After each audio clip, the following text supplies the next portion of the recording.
perspectiva aí da eleição para 2020, eleição para vereadores mais especificamente. Semana passada a gente falou um pouco sobre a conjuntura de prefeito e agora de vereadores. Evidente que nós não vamos falar de nome aqui agora, porque vereador é mais complicado, mas do processo não vai ter coligação, é isso? Isso vai ser difícil para todo mundo, Paulo Honório, porque assim, os partidos vão ter que lançar chapa própria, de 40, 50 nomes. E inclusive com a porcentagem de mulheres, que são 30% de candidaturas femininas. Isso vai dificultar todo mundo, porque até então você podia fazer coligação proporcional. Então os partidos se aliavam, cada um trazia um pouquinho e formava uma chapa única. Agora não vai poder. E outra coisa que dificultou muito é a questão, primeiro a questão do rebaixamento da política propriamente dita. As pessoas não gostam de política e vão votar assim, às vezes vão votar sem muita consciência. Isso é importante, inclusive é um trabalho que a gente faz aqui, de fazer com que as pessoas voltem a valorizar a política como um espaço importante de debate. Isso é um trabalho que a gente faz aqui, a gente não abre mão, inclusive naquele nosso trabalho de defender a manutenção das 27 cadeiras, porque a gente acha que a representatividade é importante. Mas as pessoas são favoráveis a diminuir porque elas não gostam de política. E outra coisa é o financiamento. Houve uma reforma eleitoral em 2016 que foi comandada pelo Eduardo Cunha, aquele que está preso, Eduardo Cunha. Gente boa. E ele comandou uma reforma eleitoral em que dá todo o poder para o capital privado. Então, por exemplo, um milionário, ele pode autofinanciar a sua campanha, totalmente, sem limite.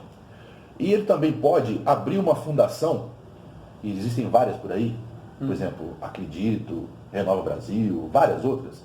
Esses empresários dão dinheiro para essa fundação e essa fundação pode financiar candidaturas, também ilimitado. Ou seja, o poder do dinheiro nessas eleições de 2020 já estava em 2016, agora 2020 vai ser maior, ele vai ser total. Por isso que essas entidades, elas estão buscando lideranças jovens. O Renova Brasil, por exemplo, ele listou 40 mil brasileiros para serem candidatos a prefeito e vereador na próxima eleição, financiado pelo Renova Brasil. Sabe quem participa do Renova Brasil? A Fundação Lema, que é o cara que é dono da Ambev. Sim. O cara que é dono da Natura, que foi vice-candidato na chapa da Marina Silva. Ou seja, Luciano Huck, grandes empresários brasileiros de grana que vão financiando. Um exemplo maior disso é aquela menina, a deputada Tabata Amaral, que aliás tem uma polêmica porque ela foi eleita pelo PDT, o Ciro Gomes colocou para votar contrário à reforma da Previdência, ela votou favorável, né? E a gente coloca no artigo que a gente escreveu assim, quem paga a banda escolhe a música, né? Não dá para você, né?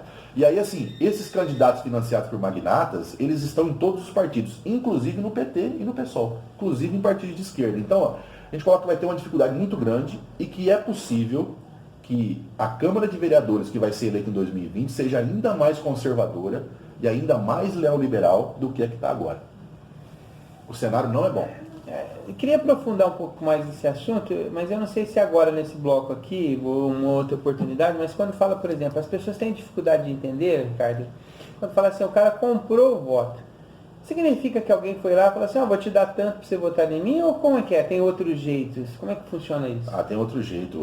Assim, essa compra de voto direto... Não é direto? Não é direto. Isso não acontece então, quando mais. fala assim, mas eu nunca recebi para votar, votei porque eu quis. A questão acontece por outras coisas. Por exemplo, o poder financeiro, ele faz com que a campanha das pessoas chegue mais, né?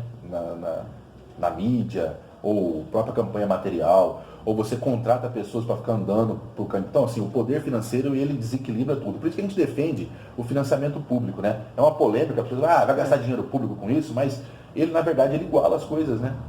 Então, essa é outra questão, porque é muito complicado mesmo, né? Por exemplo, você fala assim, a pessoa fala, mas aí você vai tirar dinheiro do governo para poder financiar político na campanha? É um absurdo, aparentemente, não é? Mas é uma economia, sabe por quê? Porque olha o que acontece. Esses magnatas, eles financiam candidaturas. As candidaturas vencem e depois o dinheiro volta para o magnata através do poder público e com muito mais dinheiro. Então, se você financia a campanha com dinheiro público, você evita esse tipo de relação, que é uma relação promíscua entre o público e o privado, que é, na verdade, a raiz da corrupção no Brasil. Porque não é só política corrupta, o empresário também. E essa relação, quanto mais profunda ela seja, quanto mais promíscua ela é, mais corrupção tem. Então, o financiamento público, ele, na verdade, ele atua para você diminuir a corrupção, né? Agora, os partidos de esquerda vão ter dificuldade para montar chapa e acho que vão ter que ter, assim, outras estratégias, Paulo Honório. Campanhas que tenha mais o coletivo do que o individual, que tenha outro tipo de tentativa de conversar com a população, porque corre o risco dos partidos de esquerda ficarem sem representação. Isso é um risco muito grande. Vai ter que ter... Ou ter representação como a Tabata Amaral, que é de um partido de esquerda, mas vota com a direita. Aí, né? Quem não tem a grana para poder gastar vai ter que ter sola de sapato para gastar. Exatamente. Vai ser a solução para quem quer ser candidato. É isso aí. E aí seria muito importante, né, assim, por exemplo, o trabalho que a gente faz de tentar reverter um pouco essa questão do senso comum, Sim. as pessoas prestarem um pouco mais de atenção, né? Se tem um cara que está jogando na tua casa um monte de jornal enorme lá, com um monte de matéria, você nunca viu o indivíduo em lugar nenhum, você pode desconfiar que tem alguma coisa aí por trás. Exatamente. Mas e os aí candidatos vão buscar a reeleição. Por exemplo, esse negócio da terceirização. Acho que quem votou a favor disso, a reforma da Previdência, é buscar qual foi o voto do partido, da pessoa. E assim, porque a gente vai passar um momento muito grave. Então, estamos passando um momento muito grave, né? Onde a gente sempre diz aqui, o artigo 6º da Constituição, que é aquele que aponta o estado de bem-estar social, a saúde, a educação pública, a segurança, a moradia, o transporte, a aposentadoria, a assistência social, o benefício dos idosos, eles dependem do artigo 6º. E o que esse rolo compressor, que começou no governo do Temer, ele está continuando no governo do Bolsonaro, e tem reflexos nos estados e municípios, como aqui em Ribeirão Preto, no governo do Nogueira, eles atentam contra o direito das pessoas. Então, é ficar muito atento sobre isso, sobre a questão do futuro. Nunca foi tão importante a conscientização do eleitor.